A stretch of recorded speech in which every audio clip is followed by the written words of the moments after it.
এখনো তারা তাদের পাঠ্যপুস্তকে আমাদের বীরশ্রেষ্ঠ মতিউর রহমানকে গাদ্দার বলে। মাফ চাওয়ার আগে বলো যে বীরশ্রেষ্ঠ মতিউর রহমান বাংলাদেশের একজন বীর যোদ্ধা, যে বাংলাদেশের জন্য যুদ্ধ করেছে এবং শহীদ হয়েছে। আমাদের শহীদকে তারা গাদ্দার বলবে আর আমরা তাদেরকে মাফ করে দিব? গণহত্যার জন্য পৃথিবীতে আসলে কে ক্ষমা চাইছে? আমরা কি কখন বাংলাদেশে ব্রিটিশ হাই কমিশনের বিরুদ্ধে অভিযোগটা তুলেছি যে আমার বেঙ্গল লুটের টাকা ফেরত চাই? লর্ড ক্লাইভ যে এখানে জাহাজ ভর্তি করে সোনা লুট করে 1757 সালের জুন জুলাইতে ইংল্যান্ডে নিয়ে গেছেন, আমি সেই টাকা ফেরত চাই, তোমরা ক্ষমা চাও, তা না হলে তোমার সাথে আমার ডিপ্লোম্যাটিক সম্পর্ক হবে না। ভারত যুদ্ধের শেষ দিনগুলোতে ডিসেম্বরে কোনো দিন $2 to $3 বিলিয়ন ওয়ার্থ লুটপাট করে নিয়ে গেছে। সেই ভারতের সাথে কি আমরা সম্পর্ক রাখছি না? রাখতেছি তো। তারা তো আমাদের পুরো মুক্তিযোদ্ধাদেরকে গাদ্দার বলে। তো মুক্তিযোদ্ধারা গাদ্দার, এইটা তারা বলেছে যে আমরা আর গাদ্দার বলবো না। তাদের পাঠ্যপুস্তক এইসব জায়গা থেকে তারা যেসব জায়গাতে এই রেটরিকটা তৈরি করেছে, এই যে ন্যারেটিভটা তৈরি করেছে, সেটা তারা সংশোধন করেছে এই পর্যন্ত। আমরা কি এখনো 71কে ঘিরে ভারতের রাজনীতি করব?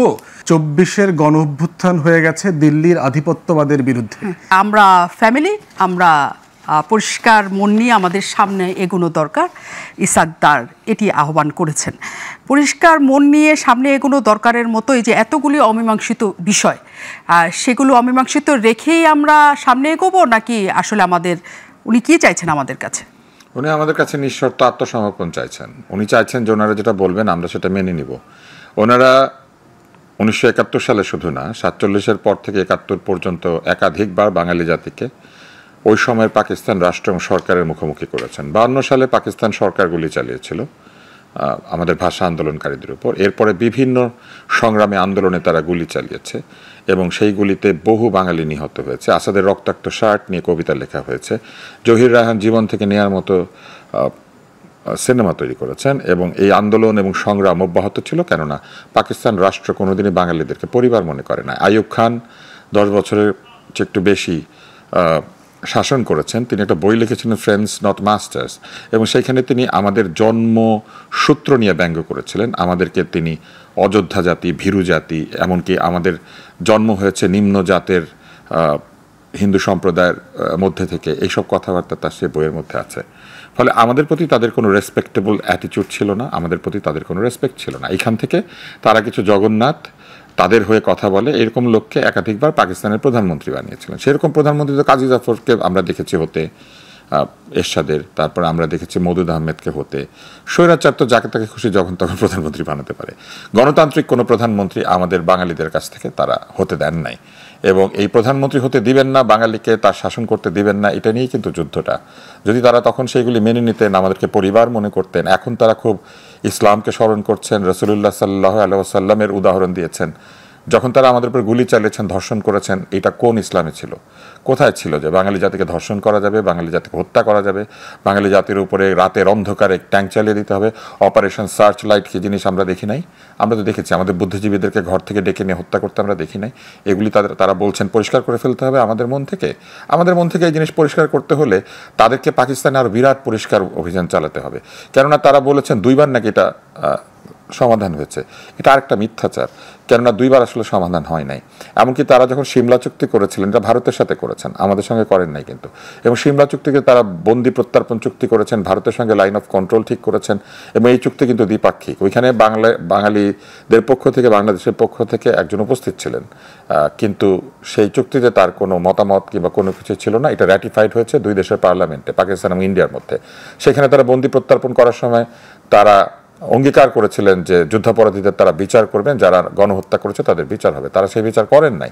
ফলে এইগুলি না করে আজকে যখন এই বাংলাদেশে আমরা বিচার সংস্কার ফ্যাসিস্ট প্রতিবাদ করছি, আমরা বলছি বিচার ছাড়া নির্বাচন না, সংস্কার ছাড়া নির্বাচন না, ওরা কেন বিচার করেন না? ওদের দেশে তাহলে নির্বাচন হয় কীভাবে? এই বিচার করে তারপরে নির্বাচন করুক, এই সংস্কার করে তারপরে নির্বাচন করুক। সাফ খালি আমরা আমাদের হৃদয় করব, তাদের যে গান্ধা হারকাত, সেই গান্ধা হারকাত তারা দূর করবে না। আমি উর্দুতে বললাম। এবার আমি আপনাকে বলি, বাংলাদেশ ছিল 56% জনসংখ্যার দেশ, 54% বৈদেশিক মুদ্রা তারা আর্ন করত, এবং 50% অন্তত তাদের সম্পদ পাওয়ার কথা ছিল। অথচ স্বাধীনতা যুদ্ধের পরে তারা আমাদেরকে সম্পদ দেয় নাই। যারা এইখানে নিজেদেরকে পাকিস্তানি বলে ঘোষণা করেছিলেন, তারা ফিরে যেতে চেয়েছিলেন, তাদেরকে তারা ফিরে যেতে দেয় নাই। কিন্তু আমাদের পাকিস্তানের একজন প্রধানমন্ত্রী নুরুল আমিনকে তারা সেখানে রেখেছে।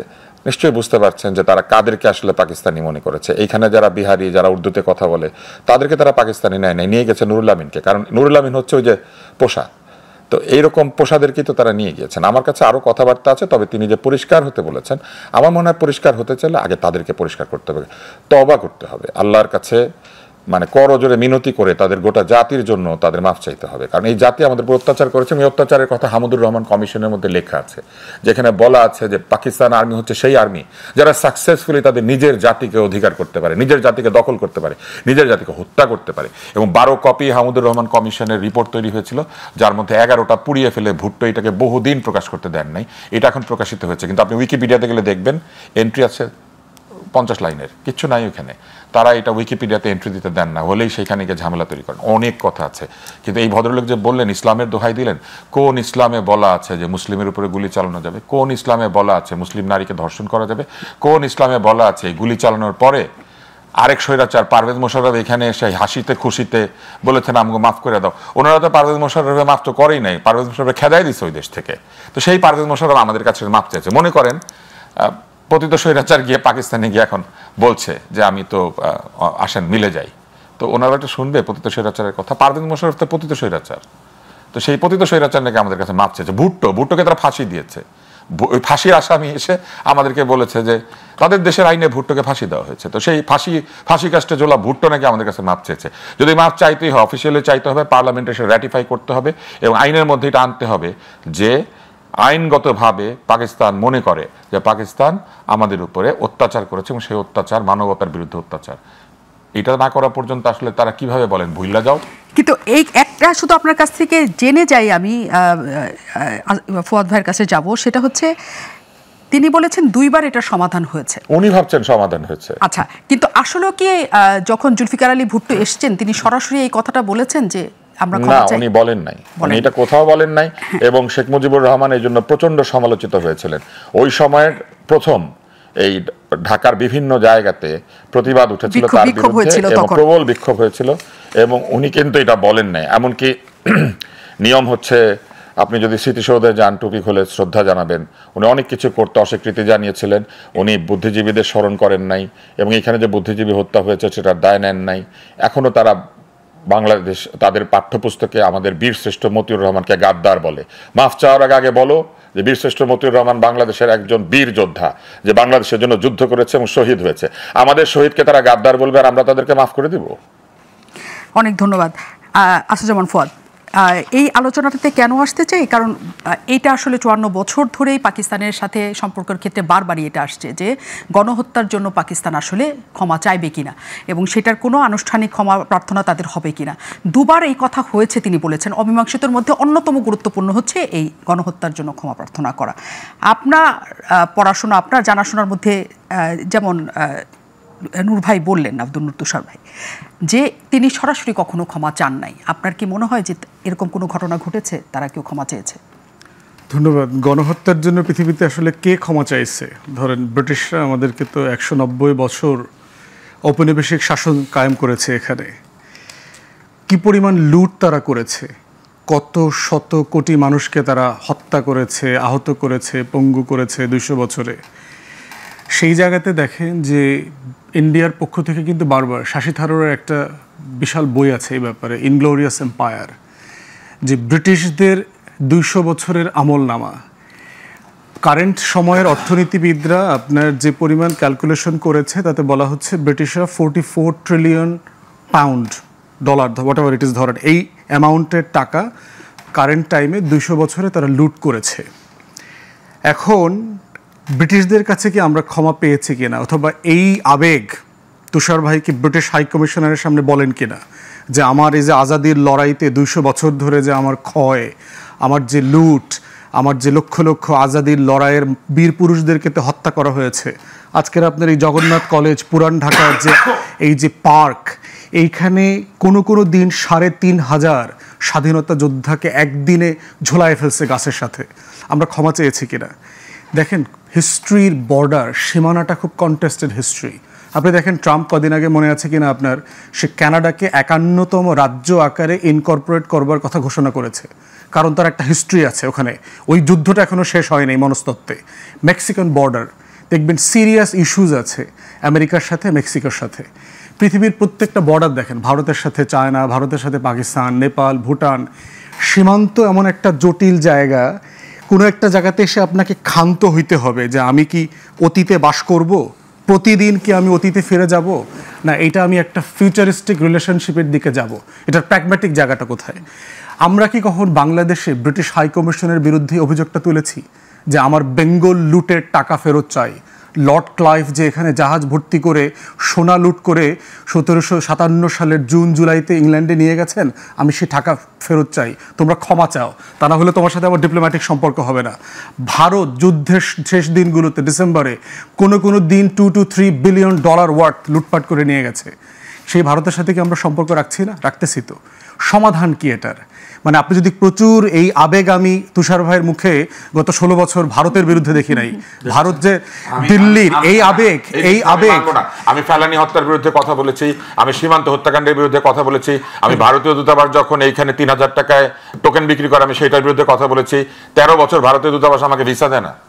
আচ্ছা, গণহত্যার জন্য আমি এটা মানবো না। হ্যাঁ ঠিক আছে, কেউ ক্ষমা চায় নাই, আমি আসি। এখন প্রশ্ন হচ্ছে যে সেই জায়গাতে 24-এর গণ অভ্যুত্থান হয়ে গেছে দিল্লির আধিপত্যবাদের বিরুদ্ধে। এই আধিপত্যবাদ বিরুদ্ধে যদি নতুন রাষ্ট্র বিনির্মাণ করতে হয়, আপনাকে কিন্তু নতুন ফ্রেন্ডস লাগবে। এই রাষ্ট্র আদারওয়াইজ আপনি ধরে রাখতে পারবেন না। অতএব সেই রাষ্ট্র বিনির্মাণে আপনার স্ট্র্যাটেজিক রিজিওনাল ফ্রেন্ডস অ্যালায়েন্স, তার মানে এই আলোচনাটা আমাদেরকে খুব সিরিয়াসলি নিষ্কণ্ঠকভাবে করতে হবে। যদি আমরা বারবার আবেগের এই দিল্লির ডিসকোর্সে ফিরে যাই যে কে ক্ষমা চাইলো কে ক্ষমা চাইলো না, এবং দেখেন এই সমস্যাটা সমাধান করবার দায়িত্ব আমি ছোট করে শেষ করি, সরকারের ছিল এই দায়িত্ব না। আপনাকে মানে আপনার মন্তব্য হচ্ছে যে পুরনো যা কিছু হয়েছে গণহত্যার জন্য কেউ বিচার ক্ষমা চায় নাই। আপনি অনেকগুলি উদাহরণ দিলেন, পৃথিবীতে রেজুলেশন হয় না, কাজে এটার দিকে না তাকিয়ে সেটা ইসাক দারও বলেছেন যে হ্যাঁ সামনের দিকে যাওয়া উচিত। আর্মেনিয়ান জেনোসাইড দেখেন, আমি আপনাকে জেনোসাইড আফটার জেনোসাইড। নিশ্চয়ই আপনার পয়েন্ট আমরা বুঝতে পেরেছি। আমি কি আপনাকে এই প্রশ্নটা করতে পারি, গণহত্যার জন্য কেউ যদি ক্ষমা না চায়, তার মানে ধরেন সহযোগী হিসেবে গণহত্যার ধরেন জামাতে ইসলামের ক্ষমা চাওয়ার কোনো দরকার নাই, আমরা তাদের মন থেকে নিয়ে নিব, তাদের কখনো দরকার নাই। বা শেখ হাসিনা যে গণহত্যার দায়ে তিনি বিচারের মুখোমুখি হচ্ছেন, তিনি যদি ক্ষমা না চান, আমরা মন পরিষ্কার করে তাকে নিয়ে নিব, ব্যাপারটা কি তাই? ব্যাপারটা কখনোই তাই না। বাট হিস্টোরিক্যালি আপনি হলো ডোমেস্টিক সিটিজেনদের জেনোসাইড ইস্যুস এবং ইন্টারস্টেট রিলেশনশিপের জায়গার, ওটা তো আমাদের ডোমেস্টিকই ছিল। আমরা তখন পাকিস্তান, পূর্ব পাকিস্তান, আজকের আওয়ামী লীগের শুধু সিম্পলি ডোমেস্টিক, এটা পিওর ডোমেস্টিক ইস্যু। আপনি এটার সাথে তো অন্য দেশের সাথে যখন আমাদের যুদ্ধটা হয় তখন কি আমরা ডোমেস্টিক ছিলাম নাকি ছিলাম না? তখন তো একটা দেশ ছিলাম, এটাই তো আমরা বলছি, ডোমেস্টিকই ছিলাম আমরা তখন। তো এটা রিজলভ করার দায়িত্ব কার ছিল? শেখ মুজিবের সরকারের ছিল না 54 বছর পরে আমাদের এই জেনারেশনের সরকারের দায়িত্ব? আমরা কি এখনো 71-কে ঘিরে ভারতের রাজনীতি করব, যে একটা বিভক্ত জাতিকে আমার অখণ্ড ভারতের সীমানার মধ্যে নিয়ে আসবো? কোন পলিটিক্সটা আমি করব? আমি কি আগামী দিনের একটা রাষ্ট্র হব, না আমি 71-এর রাজনীতিটা 54 বছর ধরে করব? আমি কোন পলিটিক্সটা করব? আমি যদি জানি আমি কাউকে যদি বন্ধু হিসেবে নেই, তাহলে তার সম্পর্কে কোনো খেদ আমার থাকবে না। না, এটা সত্য না। এইটা ব্যক্তিগতভাবে বন্ধু হতে পারবো, অফ কোর্স হতে পারবে। ইংল্যান্ড এন্ড ফ্রান্স আপনারা দেখেন, এরা 700-800 বছর ধরে একজন আরেকজনকে ধ্বংস করবার জন্য যুদ্ধ করছে। সেই ইংল্যান্ড আর ফ্রান্স ইউরোপিয়ান ইউনিয়নে একসাথে হয়ে অন্য দেশের জন্য যুদ্ধ করে নাই। ফ্রান্স আর জার্মানি, আপনি শুধু দেখেন দ্বিতীয় বিশ্বযুদ্ধ, প্রথম বিশ্বযুদ্ধ কারা করেছে? এই একই লোকগুলো করেছে। তো শত শত কোটি লোক মারছে একজন আরেকজনকে গত কয়েক হাজার বছরে। সেই ফ্রান্স আর জার্মানিতে, ঢাকাতে একই বিল্ডিং এ অ্যাম্বাসিডারদের। এখন আপনি এটা কতদিন ধরে রাখবেন? এই জেদ, এই ক্ষমা, কে কাকে মেরেছে, কার সাথে কাকে হত্যা করেছে, এটা সমাধানটা আসবে কোত্থেকে? একটা জায়গাতে এই আলোচনাটা শেষ করতে হবে যে আপনি কি রাষ্ট্র বিনির্মাণ করবেন না শুধু অতীতের রাজনীতিটা করবেন? আমরা কি অতীতে বকডাউন হয়ে যাব কিনা? পৃথিবীতে কখনো এই সীমান্ত গণহত্যার রেজুলেশন হয় নাই। আমাকে একটা এক্সাম্পল দেন, জেনোসাইডের কোনো হত্যার বিচার আরেকজন সরি বলে নাই। আর্মেনিয়ান জেনোসাইড বলেন, বসনিয়ার জেনোসাইড বলেন, একের পর এক জেনোসাইড। আমরা এই প্রশ্নটার উত্তরই তাহলে আব্দুল তুষারের কাছ থেকে নেই। এই প্রশ্নটার কোনো উত্তর আছে কিনা আপনার কাছে? কারণ আপনি আবেগতাড়িত হয়ে কখনোই ব্রিটিশ এম্বাসির কাছে যান নাই যে আমাদের উনি জানে কিভাবে আমি কোথায় কোথায় গিয়েছি, উনি জানে না। আমি টকশোতে দেখে নিই না, টকশোতে বলতে হবে কেন? আপনি কাকে গিয়ে কি বলছেন সব এসে টকশোতে বলতে হবে? আমাকে প্রশ্ন করলে আমি বলতাম আমি কি কি করেছি জানে। এবং আমি আপনাকে শুধু এইটুকু বলতে পারি যে আমি কোন একটি দূতাবাসকে এমন করেছিলাম যে দূতাবাসের বাঙালি কর্মচারী বের হয়ে আমাকে পায়ে ধরে সালাম করেছিল, বলেছিল সেই দূতাবাসে বহু বছর বহু বাংলাদেশিকে আসতে দেখেছে, কিন্তু আমার মতো কাউকে দেখে নাই। যাই হোক, এটা আমি পরে বলবো। আমি যে জায়গাতে আসি সেই জায়গায় আসি। শোনেন, জিন্নার কোনো দোষ নাই, কারণ জিন্না এটা ফেরত চায় নাই। দেশ বানালো জিন্না, নেহরু আর গান্ধী। পাকিস্তান আর ভারত। ব্রিটিশ শাসন করেছে পাকিস্তান আর ভারতকে, বাংলাদেশ তো পাকিস্তানকে পরাস্ত করে বাংলাদেশ হয়েছে, কিন্তু জিন্না আর গান্ধী চায় নাই কিন্তু ব্রিটিশদের কাছে এটা ফেরত। তো এটা তো দোষ আসলে জিন্না আর গান্ধীর, কিন্তু সেই জিন্নাকে আবার ভালো মনে করে লোকজন আজকাল। এইখানে তার জন্মদিন পালন করে, জিন্না সাহেবকে বেশ সম্মান করে। আমি কিন্তু অসম্মানের পক্ষপাতী না, সকল নেতাকে সম্মান করতে হবে, যার যতটুকু অবদান আছে সেটা স্বীকৃতি দিতে হবে, যার যতটুকু সমালোচনা আছে সেটা করতে হবে। আজকে তিনি যে কথাটি বলেছেন এই কথাটি হচ্ছে একেবারে অস্বীকার করা। তিনি তো বলতে পারতেন যে আমরা ভুল করেছি, আমাদের ভুল হয়েছে। উনি বলছেন এটা মিটে গেছে, মিটে গেছে এই সিদ্ধান্ত উনি একা কীভাবে নিলেন? $4.52 বিলিয়ন তাদের কাছে আমাদের পাওনা ছিল, সেই টাকাটা ওনারা দেন নাই। উল্টা তারা এখানে এসে বলেছেন আমাদের $21 মিলিয়ন আছে, তোমাদেরকে লোন দিয়েছিলাম এটা ফেরত দাও। $21 মিলিয়ন আর আমাদের $4.52 বিলিয়ন, কোনটার দাম বেশি কোনটার কম? 21 মিলিয়ন কাইটা রেখে বাকিটা দিয়ে দিক। এগুলো বললে তো হবে না। আমরা অবশ্যই সামনের দিকে এগিয়ে যেতে চাই। আমি কি একবারে বলেছি যে পাকিস্তানের সঙ্গে আমাদের মেলামেশা ঠিক হচ্ছে না, পাকিস্তানের সঙ্গে বৈঠক করা ঠিক হচ্ছে না? কিন্তু পাকিস্তানের সঙ্গে বৈঠকে আমাদের গ্রিভেন্সেস আমাদেরকে বলতে হবে না? তারা আমাদের প্রতি যে অপরাধ করছে সেটা আমরা বলবো না? জিন্না বলেন নাই, গান্ধী বলেন নাই, নেহরু বলেন নাই, গণহত্যায় কেউ মাফ চায় নাই, সেজন্য ভবিষ্যতে কেউ মাফ চাবে না। তো গণহত্যায় বহু জায়গাতে বিচার হয়েছে, আসেন আমরা তাহলে মরণোত্তর বিচার করি এদেরকে। সেটাতে রাজি হবেন তারা?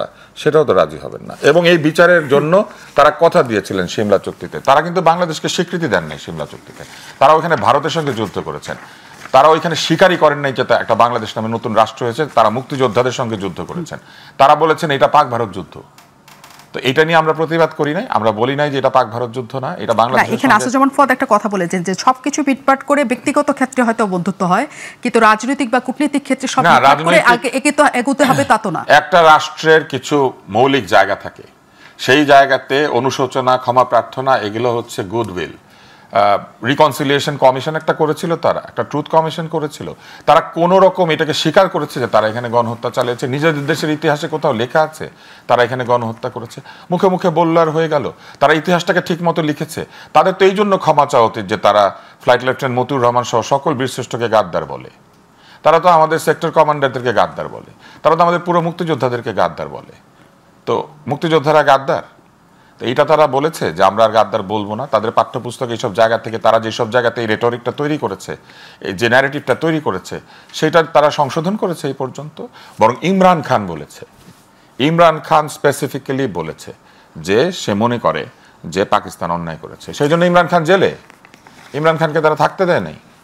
আমরা এই আলোচনাতে ফিরতে চাই, কারণ আসাদুজ্জামান ফুয়াদ বলছেন যে যা কিছুই হোক না কেন কূটনৈতিক সম্পর্ক, এবং আব্দুল নতুন স্যার আপনিও বলছেন হ্যাঁ আমরা সম্পর্ক তো রাখতেই চাই, কারণ সকল দেশের আমরা ব্যবসা করব, আমরা কূটনৈতিক সম্পর্ক করব, যতবার দেখা হবে ততবার মনে করিয়ে দিব যে তুই হত্যাকারী।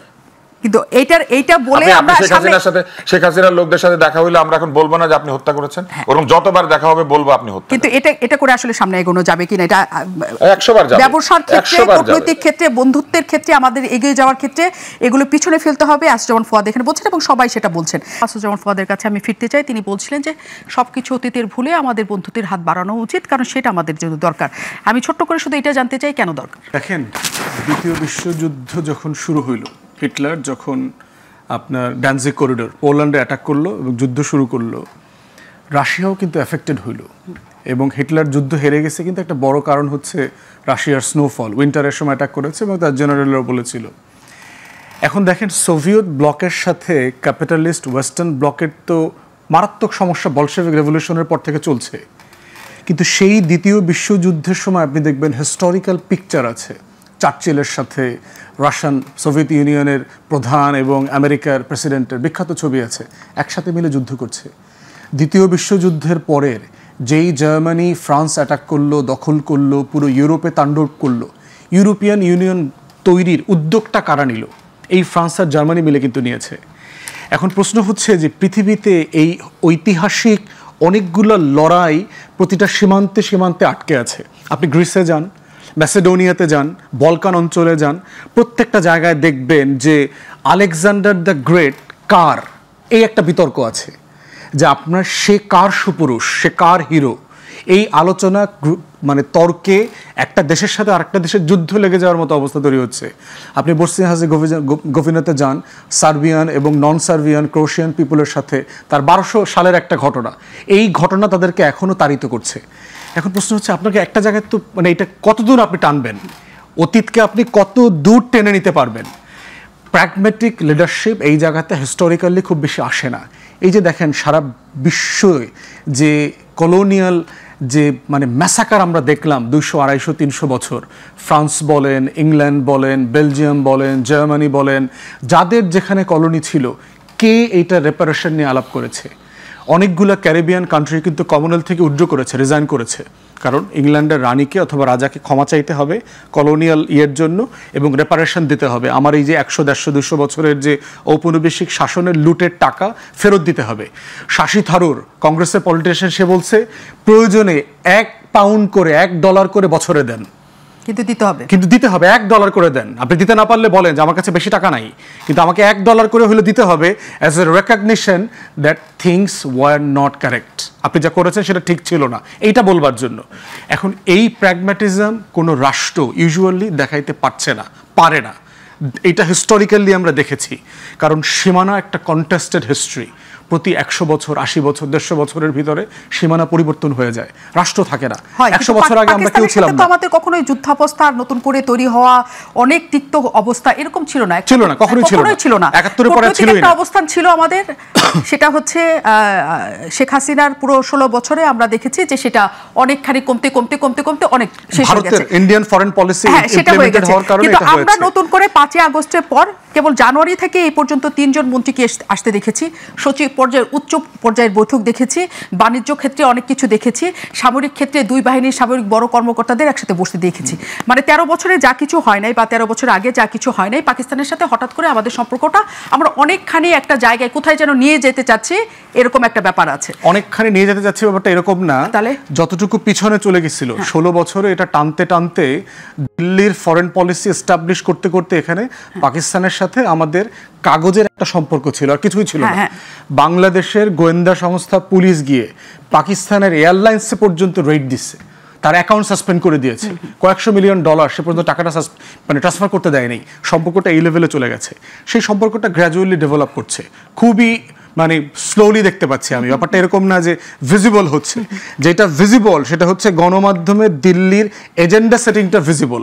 যে আলোচনাটা 24-এর পরে আমাদের নিউ অ্যালাইনমেন্ট হওয়া দরকার ছিল, যে দিল্লির আধিপত্যবাদের বিরুদ্ধে আমাদের যে নতুন রাষ্ট্র বিনির্মাণের পক্ষে যে গণ অভ্যুত্থান হয়েছে, সেখানে নতুন করে আমার স্ট্র্যাটেজিক অ্যালাইস কারা হবে, কৌশলগত মিত্র কারা হবে। রাষ্ট্রের বন্ধু হয় না, রাষ্ট্রের হচ্ছে কৌশলগত মিত্রতা তৈরি করতে হয়। নিশ্চয়ই সেই কৌশলগত মিত্রতা পাকিস্তানের সাথে তৈরি হচ্ছে দিল্লিকে চেক দিতে, দিল্লিকে চেক দিতে। এছাড়া অপশন নাই তো। আমার রাষ্ট্রের সভরেন্টির সবচেয়ে বড় থ্রেট কে? দিল্লি। আমার সভরেন্টির সবচেয়ে বড় হুমকি প্রতিদিন কে? আমার সীমান্ত গত 53 বছরে কে বারবার কম্প্রোমাইজ করেছে? ইন্ডিয়া করেছে। আমার কালচারাল হেজিমনি কোত্থেকে আসতেছে?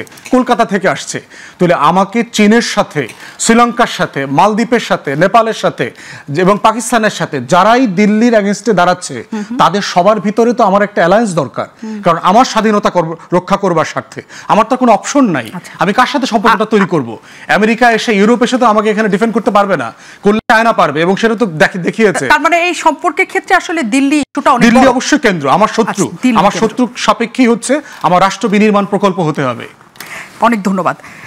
আব্দুল নূর তুষার একদমই স্পষ্ট করেছেন, যদিও যে দিল্লির ব্যাপারটার জন্যই আসলে পাকিস্তানের সাথে আমাদের সম্পর্কটা আরো বেশি উন্নয়ন চাচ্ছে এই সরকার, সেটা উনার মত। কিন্তু আমরা যতখানি দেখছি যে আপাত দৃষ্টিতে তারা বলছেন যে বাণিজ্য অনেক বৃদ্ধি করতে, আমাদের দুজনের সাথে সম্পর্ক হলে সামনে ভবিষ্যৎ অনেক ভালো হবে, ইসাকদার সেটা বলেছে।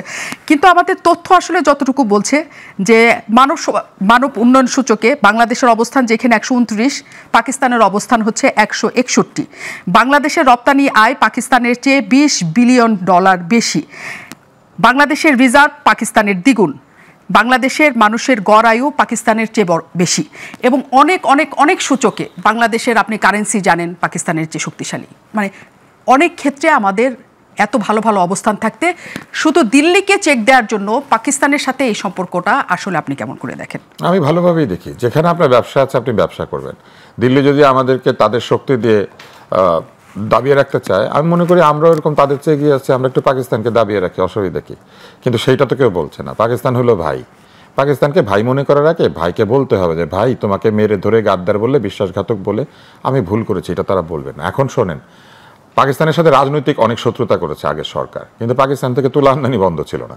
পাকিস্তান থেকে প্রতি বছর তুলা আমদানি হয়েছে, পেঁয়াজ আমদানি হয়েছে, চিনি আমদানি হয়েছে, সার্জিক্যাল গুডস আমদানি হয়েছে, কিছু ঔষধ আমদানি হয়েছে। পাকিস্তান থেকে একসময় একটা ওষুধ আসতো ভেরাপামিল, ক্যালান নামে, এইটা মানে পুরো পাকিস্তানেরই মার্কেট ছিল ক্যালানের। তারপরে পাকিস্তান থেকে শুকনা ফল আসে, এবং পাকিস্তান থেকে আমাদের কাছে পোশাক আসে। ওই যে কি জানি নাম, সানা ভানা কি যেন নাম আছে অনেক, হ্যাঁ, সানা শাফিনাজ না কি যেন, কি লন যেন আছে, হ্যাঁ, লন পোশাক। হ্যাঁ, এবং পাকিস্তানি 26 লক্ষ ভারতীয় এখানে চাকরি করেছে, কিন্তু আপনি সালমান রহমানের ফ্যাক্টরিতে যান, সেখানে গেলে দেখবেন যে সালমান রহমানের টেক্সটাইল ফ্যাক্টরিতে কারা চালিয়েছে, পাকিস্তানি লোকজন চালিয়েছে। তো পাকিস্তানের সঙ্গে ব্যবসায়িক সম্পর্ক সবসময় ছিল। বহু পাকিস্তানি বাংলাদেশে চাকরি বাকরি করেছে, ব্যবসায়িক সম্পর্কও ছিল। এটা কখনোই পাকিস্তানের সঙ্গে শেষ হয় না, কারণ ব্যবসায়ীরা যেখানে সস্তা পাবে সেখানে যাবে, সেখান থেকে কিনবে। এবং পাকিস্তানিরাও আমাদের কাছ থেকে যা প্রয়োজন সেরকম তারা নিয়েছে। খুব বেশি প্রয়োজন তাদের নাই, কারণ আমরা তো গম উৎপাদন করি না। আর পাকিস্তানিরা চাল রপ্তানি করে, এর কারণ হচ্ছে তারা চাল খায় না। আমরা কিন্তু পৃথিবীর প্রথম দিককার চাল উৎপাদনকারী দেশ, কিন্তু আমরা সবাই চাল খাই, যে কারণে আমরা যত চাল ফলাই সব চাল খেয়ে ফেলি। আর পাকিস্তানিরা যত চাল ফলায় সেটা খায় না, গম খায়, জব খায়, ভুট্টা খায়, কিন্তু চাল রপ্তানি করে। এই জন্য তাদের বাসমতি এইসব আমাদের এখানে এসেছে। তো পাকিস্তানের সঙ্গে ব্যবসা তো বন্ধ ছিল না, পাকিস্তানের সঙ্গে ব্যবসা ছিল। ক্রিকেটের ব্যাট এসেছে, বল এসেছে, সারা দুনিয়াতে কোকাবুরা বল, এটা কোথায় বানায়? অস্ট্রেলিয়ান কোকাবুরা কোম্পানি পাকিস্তানে বানায় এই বল। যেমন গার্মেন্টস আমাদের এখানে সেলাই হয়, এরকম স্পোর্টস গুডস পাকিস্তানে তৈরি হয়। ফলে পাকিস্তানের বহু জিনিস আমরা এনেছি, পাকিস্তান থেকে খেলোয়াড় এনেছি, পাকিস্তান থেকে পাকিস্তানিদের গাওয়া প্রচুর গান ইন্ডিয়াতে গিয়েছে, কিন্তু সেটা তো আমরা শুনেছি। এই রাহাত ফাতে আলী, জাবুই ম্যাট, তো এই জাবুই ম্যাটের ভিতরে তো রাহাত ফাতে আলী, এই যে আতিফ আসলাম, এগুলো সব ইন্ডিয়াতে বসে বসে গান গায় না? তো ওরা কিন্তু ইন্ডিয়াতে বসে বসে গান গায়। তো ওদের দিল্লি ভালো, গান গাওয়ার সময় দিল্লি ভালো লাগে, বোম্বে ভালো লাগে, বোম্বে আরও বেশি ভালো লাগে।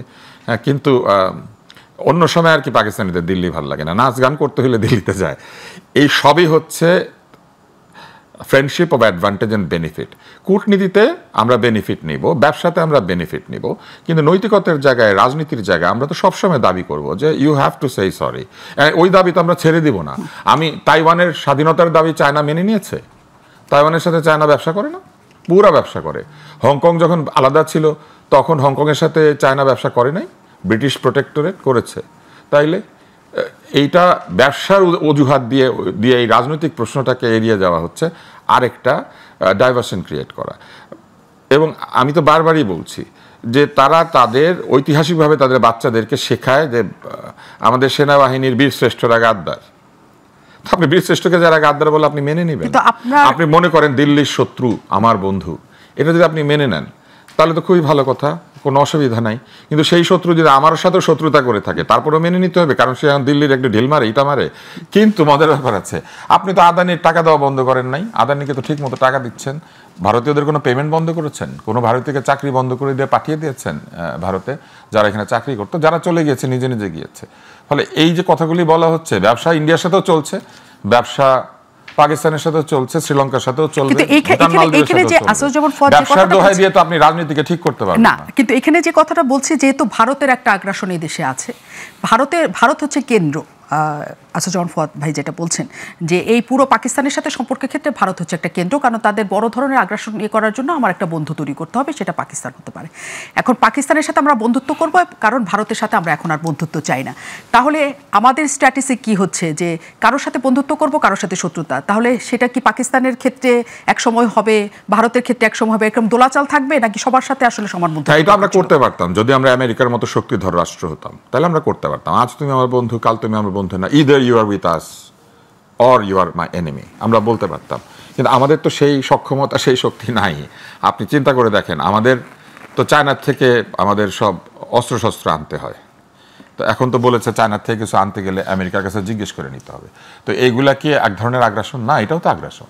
ফলে আগ্রাসন হইতেই থাকবে। শক্তিশালী যে বড় মাছ ছোট মাছকে খেতে চাইবে, ছোট মাছের কাজ হচ্ছে বড় মাছকে অ্যাভয়েড করা, অথবা বড় মাছের সঙ্গে এমন একটা কৌশলী সম্পর্ক তৈরি করা যাতে বড় মাছ তাকে খেয়ে ফেলে না।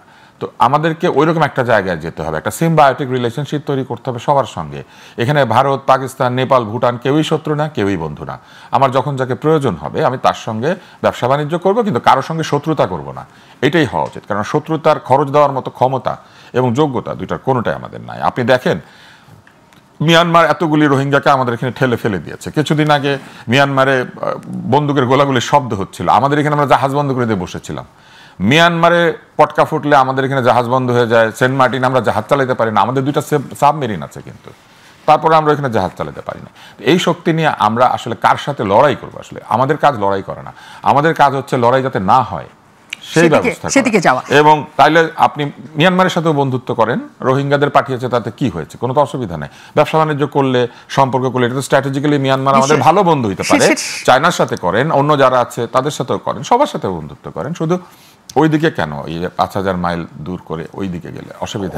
এবং আরো একটা মজার জিনিস বলি, পিআইএ হচ্ছে সবচেয়ে ওয়ার্স্ট মেইনটেইনড কতগুলা যে মানে এয়ারলাইন্স আছে তার মধ্যে একটা। সো ওইটা তো এমনিতেও মাঝে মাঝে ইঞ্জিনিয়ারদের পরীক্ষা করা উচিত ছিল, পুলিশ টুলিশ না পাঠালেও প্লেনগুলো আসলে ভালো করে ইঞ্জিনিয়ারদের পরীক্ষা করানো উচিত। One of the worst airlines in পৃথিবী। আপনি সার্চ দেন, দেখেন 10টা খারাপ এয়ারলাইন্স আসে কিন্তু আমাদের এরকম নজির অনেক আছে, এয়ারক্রাফটের ক্ষেত্রে অনেক নজির আছে। আমাদের প্রায় সময় ধূসর ধূসর মরে যাচ্ছে এমন কথা আমরা নিজে চোখেই দেখতে পাই। কিন্তু তারপরও প্রসঙ্গ হচ্ছে, আপনি যেহেতু মিয়ানমারের কথা বলছেন, রোহিঙ্গারা এখানে 17-18 লাখের মধ্যে হয়ে গেছে। আটকে পড়া পাকিস্তানের সংখ্যা 30 লাখ শেষ খবর পাওয়া পর্যন্ত, এখনো পর্যন্ত গণা হয় না। হ্যাঁ, বেড়েছে, 30 লাখ আটকে ছিল না, আটকে ছিল না, কিন্তু এদেরকেও নিয়ে যাওয়া হচ্ছে না। হ্যাঁ, এবং নিয়ে যাওয়ার ব্যাপারে কোনো কথাও নাই। আমাদের যেসব ঘটনা আছে, আমরা যা চাইছিলাম পাকিস্তানের ক্ষেত্রে, অনেক বছর পর যেহেতু তারা আসছেন, বাংলাদেশকে শেষ পর্যন্ত কি দিয়ে যেতে পারলেন? আসলে আটকে পড়া পাকিস্তানিদের সংখ্যা এখনো পর্যন্ত কেউ জানে না, কারণ ওইটার কোনো পরিসংখ্যান কেউ কখনো তৈরি করার চেষ্টা করে না। আমরা যখন দেখি যে কোনো একটা সরকারের একদম উঁচু পর্যায় থেকে যারা আসে, তখন যে দেশ তারা সফরে আসেন সেই দেশে তারা কিছু দেওয়ার চেষ্টা করেন, এই ছোটোখাটো একটা চুক্তি, এইগুলো ছাড়া না। আপনার কি মনে হয় না, ঠিক আছে গণহত্যার ইস্যুটা এরকম বিতর্কিত জায়গায় আছে, কিন্তু যেগুলো এই যে যত টাকা পাই আমরা, বা পাকিস্তানিদের যারা আটকে পড়া পাকিস্তানিদের ইস্যুতে বা ক্ষতিপূরণ ইস্যুতে কোনো একটা ব্যাপারে তারা কথা বলতে পারতো, এটা কি আপনার মনে হয়? দেখেন, আটকে পড়া পাকিস্তানি শব্দটা প্রবলেম্যাটিক, কারণ যেই পাকিস্তানকে এখানকার লোকরা বলছে ওই পাকিস্তানটা তারা কোনোদিন দেখে নাই। এই মানুষগুলো আসলে কোত্থেকে এসছে? তারা বিহার থেকে এসছে, উড়িষ্যা থেকে আসছে। বিহারে আপনি জানেন 45-46-এ এন্টি মুসলিম অনেকগুলো রায়ট হয়। বিহারের গণহত্যা খুব বড় রায়টের ঘটনা, দাঙ্গা। সেই দাঙ্গা থেকে পালিয়ে তারা মুসলমান হিসেবে এই পাকিস্তানে চলে আসছে 46-47-এ। তো আটকে পড়া পাকিস্তানি শব্দটা রাইট না, এটা আটকে পড়া মুসলমান বলতে পারেন, আটকে পড়া বিহারি মুসলমান বলতে পারেন, আটকে পড়া উর্দুভাষী বলতে পারেন। এবং তারা উর্দুভাষী বিকজ তারা বিহারের জনগোষ্ঠী, তারা উর্দুতে কথা বলে ওই অঞ্চলের আর কি। প্রশ্ন হচ্ছে যে বাংলাদেশে কিন্তু সুপ্রিম কোর্টের একটা রায় আছে 2007-8-এর দিকে, যে যাদের জন্ম এই কমিউনিটিতে বাংলাদেশে হয়েছে, বাংলাদেশ আমলে হয়েছে, তারা সবাই জন্মসূত্রে বাংলাদেশি বলে বিবেচিত হবেন এবং তাদেরকে পাসপোর্ট দেওয়ার জন্য অর্ডার করে দেওয়া হয়েছে। আজকে এই সময়টাতে এসে বিহার থেকে আসা, ওখানে জন্মগ্রহণ করেছে, বড় হয়েছে, এমন মানুষ আপনি বেঁচে আছে খুব বেশি পাবেন না।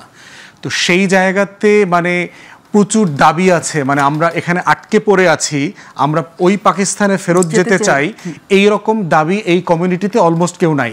তারা আসলে মোটা দাগে সবাই বাংলাদেশি, তারা উর্দুভাষী বাংলাদেশি, তাদের অরিজিন বিহার থেকে এসছে। ইকুয়ালি একটা ইস্যু আছে, হচ্ছে প্রায় 40 লাখের মতো বাঙালি করাচিতে আছে। ইমরান খানকেই দেখেছি আপনার একমাত্র পলিটিশিয়ান যিনি 71 এবং এই আটকে পড়া জনগোষ্ঠীর যে বিষয়টা, সেইটা প্র্যাগম্যাটিকলি বাস্তবায়ন করবার জন্য ইলেকশন টাইমে কথা বলেছিলেন। যদি উনি ক্ষমতায় আসার পরে এই বিষয়টা উনি আর ডিল করেন নাই। আমার কাছে মনে হয়েছে যে বিষয়টা এখন আর ডিল করার মতো স্টেজে নাই, বরং ফিরে যাওয়ার আলোচনার থেকে হচ্ছে দুই দেশ যার অংশে যারা আছেন তাদেরকে নাগরিক আকারে স্বীকৃতি দেওয়াটা হচ্ছে মোস্ট প্র্যাগম্যাটিক সলিউশন। টাকা পয়সার ব্যাপারে এবং অন্য যে আলোচনাগুলো আছে, এই আলোচনাটা খুব কন্টেস্টেড ডিসকাশন। আমার মনে হয় যে পৃথিবীর বিভিন্ন দেশে আলোচনাগুলো হয়েছে, এই আলোচনাগুলোর মডেল আলোচনা করা যেতে পারে। গিয়ে এই টাকাটা আসলে বিজনেস দিয়ে কিভাবে অফসেট করা যায়, নগদে ক্যাশ ট্রান্সফারের রিয়েলিটিতে আসলে আমরা যেতে পারবো না।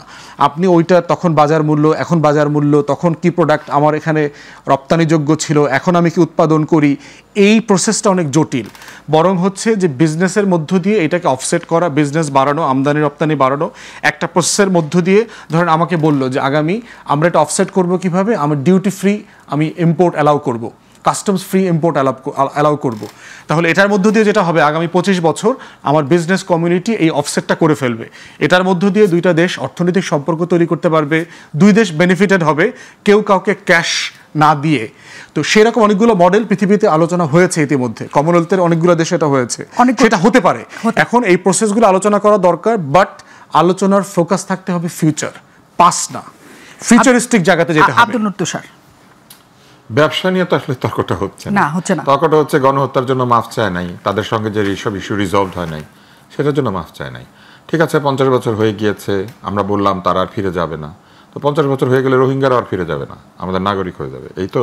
যায় নাই তো অনেকে, 82 পৃথিবীতে রেফিউজিরা কেউ যায় নাই, পৃথিবীতে রেফিউজিরা অনেক দেশে গিয়েছে, পুরো ইসরায়েল তো রেফিউজিদের তৈরি করা, সব তো রেফিউজি। হ্যাঁ, তো যায় নাই, এরা রেফিউজি না, আমি আলোচনা করব, এরা কেউ রেফিউজি না, এরা 800-1000 বছর ধরে অন্য দেশের নাগরিক, অন্য দেশের নাগরিক, ওইসব দেশ থেকে তাদেরকে বের করে দেওয়া হয়েছে। There has been exodus, different exoduses. ইতিহাস তো নিজে নিজে বললে হবে না, এক্সোডাসের হিস্ট্রি আছে, ইনকুইজিশনের হিস্ট্রি আছে, তাই না? এবং এই যে বালবোয়া নামে যে ভদ্রলোক আছেন তিনি কি করেছেন আমরা জানি, এবং স্প্যানিশ রানী ইসাবেলা কি করেছেন আমরা জানি। আমরা তো জানি কোথায় কোথায় ইনকুইজিশন হয়েছে, কিভাবে হত্যা করা হয়েছে মুসলিম ইহুদিদেরকে। আর্জেন্টিনা মাফ চেয়েছে টোবা এবং মকুইদের কাছে, অস্ট্রেলিয়া মাফ চেয়েছে অ্যাবরিজিনিদের কাছে, বেলজিয়াম মাফ চেয়েছে বেলজিয়ান কঙ্গোর কাছে কলোনিয়াল অ্যাবিউজ অ্যান্ড জেনোসাইড, এটার জন্য। ক্যানাডা চেয়েছে তাদের যে অরিজিনাল নেশন অর্থাৎ ইন্ডিয়ান যাদেরকে বলে তাদের কাছে। ক্যানাডা আবার ইনুইটদের কাছে আলাদা করে মাফ চেয়েছে। ক্যালিফোর্নিয়া স্টেট হিসেবে ইন্ডিজিনাস পিপলের কাছে আলাদা করে মাফ চেয়েছে। ক্যাটালোনিয়া মাফ চেয়েছে, চিলি মাফ চেয়েছে মাপুচেদের কাছে, জার্মানি তানজানিয়ার কাছে মাফ চেয়েছে কলোনিয়াল কিলিংয়ের জন্য, জার্মানি হেরেরো এবং নামাদের কাছে মাফ চেয়েছে, মেক্সিকো মায়াদের কাছে মাফ চেয়েছে 1000 বছর পরে এসে, মেক্সিকো ইয়াকিদের কাছে মাফ চেয়েছে, নেদারল্যান্ড সুরিনামের বিরুদ্ধে মাফ চেয়েছে, নেদারল্যান্ড ইন্দোনেশিয়ার কাছে মাফ চেয়েছে 2 বার। একটা হচ্ছে রাওয়াগেডে ম্যাসাকারের জন্য, আরেকটা হচ্ছে এক্সেসিভ ভায়োলেন্স করেছে তারা 45 থেকে 49 পর্যন্ত। নিউজিল্যান্ড মাফ চেয়েছে ময়ূরীদের কাছে, নরওয়ে মাফ চেয়েছে সামিদের কাছে, এল সালভাডোর মাফ চেয়েছে তাদের অ্যাবরিজিনিদের কাছে, ইউনাইটেড কিংডম তাইনুইদের কাছে মাফ চেয়েছে, ইউনাইটেড স্টেটস গুয়াতেমালার কাছে মাফ চেয়েছে, ইউনাইটেড স্টেটস তাদের নেটিভ হাওয়াইয়ানদের কাছে মাফ চেয়েছে, কারণ বাচ্চাদেরকে ধরে ধরে তারা জাপানি মনে করে স্কুলে নিয়ে গেছে, বাপ মার কাছ থেকে আলাদা করেছে। ইউনাইটেড স্টেটস আবারও রেড ইন্ডিয়ান বলে যাদেরকে, সেই ইন্ডিয়ানদের কাছে মাফ চেয়েছে। এবং ইউনাইটেড স্টেটস আবারও আমেরিকান ইন্ডিয়ান বোর্ডিং স্কুলগুলিকে যে তারা বানিয়েছিল, যেখানে তাদেরকে জোর করে বাচ্চাদেরকে কেড়ে এনে ভদ্র বানানোর জন্য দিত, তাদের কাছে। আপনি অস্ট্রেলিয়ার ছবিটা নিশ্চয়ই দেখেছেন, নিকোল কিডম্যানের ছবি, এই ছবিটা অসাধারণ, এত সুন্দর। সেই ছবির মধ্যে কিন্তু আছে যে কিভাবে অস্ট্রেলিয়ানরা নির্যাতন করেছে দ্বিতীয় বিশ্বযুদ্ধের সময়ও এই অ্যাবরিজিনিদের উপরে। খালি তো ওই ছবিটার মধ্যে নিকোল কিডম্যান আর হিউ জ্যাকম্যানের নাচ দেখলে হবে না, তাই না? অন্য জিনিসও দেখতে হবে। মানুষ শিখতে চাইলে বহুত জায়গার থেকে ইতিহাস শিখতে পারে। জীবন থেকে নেয়া দেখলেও ইতিহাস শেখা যায়, গান্ধী ছবিটা দেখলেও ইতিহাস শেখা যায়, কি বলে ফ্রিডম অ্যাট মিডনাইট দেখলেও শেখা যায়, প্যাসেজ টু ইন্ডিয়া দেখলেও শেখা যায়, তাই না? কিন্তু মুশকিল হইল পাকিস্তান এগুলো দেখে বলে আমার মনে হয় না। পাকিস্তান যদি দেখতো তাহলে এতদিনে বহু আগে এইসব ধর্মের দোহাই ভাই ভাইয়ের দোহাই না দিয়ে জাস্ট সিম্পলি বলতো যে আমরা দুঃখিত, আমরা অন্যায় করেছি। অন্যায় তো স্বীকার করে না, এইটা তাদেরকে স্বীকার করতে হবে, আজ হোক কাল হোক 500 বছর পরে হোক। এই যে 1000 বছর পরে এসে চায়নাই মাফ, এখানে আমি যে লিস্ট দিলাম ওরকম চাইতে হবে। আমরা থাকবো না হয়তো,